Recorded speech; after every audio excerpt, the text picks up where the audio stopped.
worst things that can, amongst the terrible things that can happen to you in life and be packed away in prison, the worst thing is to be stuck in a mental institution where people are not really giving you good care. So it's, or, the medical staff are not paying attention, because I think you're absolutely right.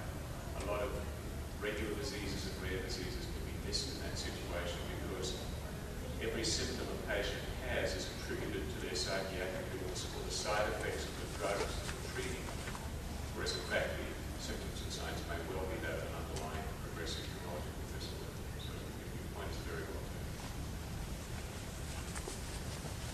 Yes? How was that was in C 3 months ago? It took 6 years for a diagnosis to be made. I had 3 different neurologists. Thank goodness there was one in Hamilton which admitted his limitations and sent me to a movie in Toronto, which then, very quickly, Dr. Lin and Dr. Shaw took a skin biopsy and confirmed it was Niemann-Pick C. So I'm very fortunate to have had someone in the end to be able to diagnose, but there's no way it should have taken 6 years for me to be diagnosed. Now, looking forward, how can we move forward through your various colleagues to inform them about this disease from a neurological perspective? As well, I'm very interested in specific research for adult onset, and I thank you all for the amazing work that you're doing on all of our behalf. Well, I could answer that in a couple of ways. One is the sort of raising awareness. You have to think of it as a medical marketplace, because there are literally thousands of diseases, most of them more common than this. And so the way we raise awareness is by publishing review articles and papers, which we all do about this disease. That's one way of getting information to the medical community. The other one is to go and give talks. So every year when we have these meetings, I volunteer to give a grand rounds at the local hospital, and I do this in many places around the country and internationally, because it does, and it does have an effect, because I almost always get referrals afterwards. Now, I'm only one person, it's a big world, so we can't cover everything in that way. I think that the role of groups like this foundation is tremendously important, because many times appearing on television programs, whether they're local or national, has a huge impact. That raises the awareness. So I think we just have to keep plugging away in that way. That's important, because there are so many diseases that it's very difficult. But I think the work that Denny and Dan has done is really important, because if you can short circuit the need for everybody to know all these diseases, which will never happen, by having this a screening test that works included in a screening family. So if you say you see a child or an adult who has an undiagnosed movement disorder or eye movement disorder, cognitive psychiatric problems, then you do this panel and you'll pick up the diagnosis that way. So we're not offended by it being easy. That's okay. Easy is fine.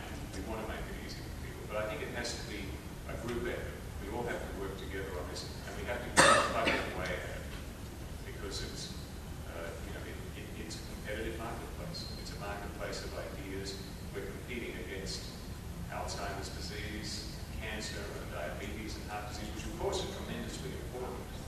But it's really hard for rare diseases. So as part of the community of rare diseases, we all have to keep looking at it.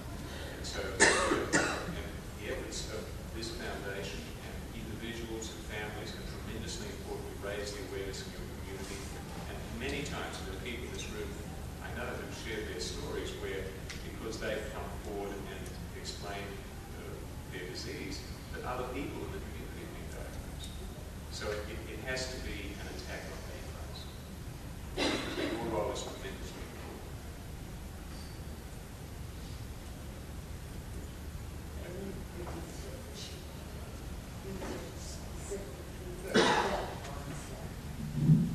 Well, the question was whether there's research specifically for adult onset. Yeah. The study that's being done, that's sponsored by Actelion, looking in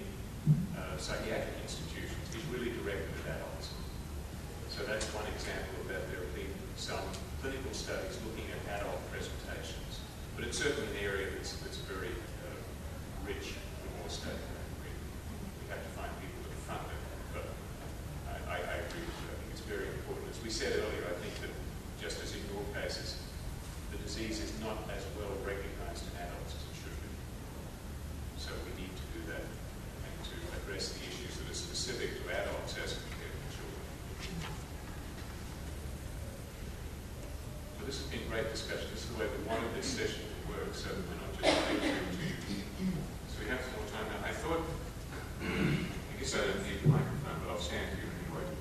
I thought it might be helpful. What we plan to do is, in the next period of time before the break, just to address some specific issues about management, and in particular, I thought I would address some of the issues about physical medicine rehabilitation.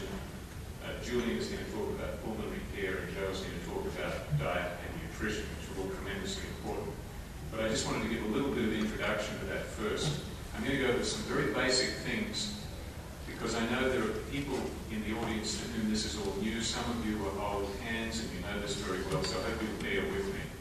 But as I said earlier, this is predominantly a neurological disease. Neurology has its own language, so I thought it would be worthwhile just talking about, making this a little brief Neurology 101 session on terminology and some of the basics of this disease.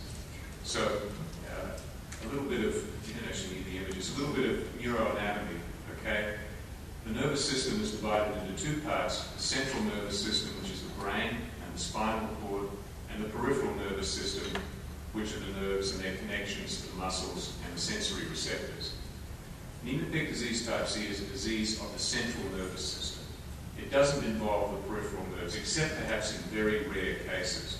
Now, there are some lysosomal diseases that involve both: Krabbe disease, metachromatic